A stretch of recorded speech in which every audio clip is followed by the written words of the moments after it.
Evening and good evening to my fellow panelists. Look, they are not going to change.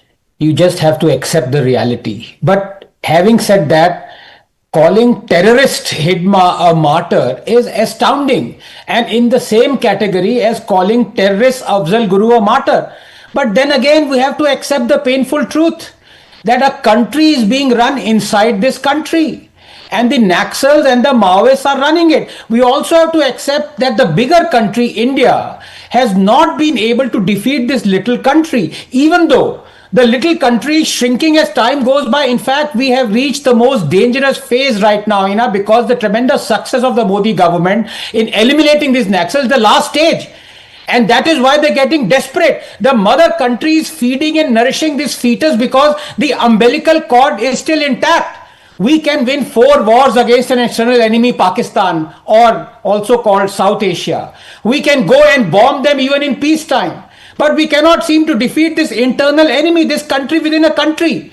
Parallels with the fate of America and Vietnam would inevitably be drawn, but let's not go there. Let's focus on this little country that has killed thousands of our bravest Jawans and continues to. This little country, Hina, has its own defense, its guns and munition and bombs, its own economy through extortion and growing poppy. But most crucially, this country has its own foreign service and diplomats. And they are its ultimate strength that allows the Naxals to burn schools, destroy roads and hospitals, and reject our constitution. And these diplomats, these urban Naxals, these bourbon Naxals, reside in our country and not in their country they support and work for.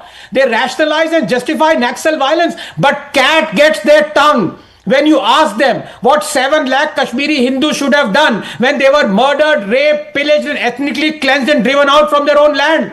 You see, Naxals can be Gandhis with guns, as their totem Arundhati Roy once called them affectionately. But Kashmiri Hindus can't be. These are the people who dance at the murder of CRPF Jawans, turn Pol Pots into poet activists, who set the rose-tinted David Goliath media narrative here and abroad. Their every lie has been exposed, their every argument countered, but like a hamster in wheel, they keep paddling the vicious cycle. Just 30 seconds.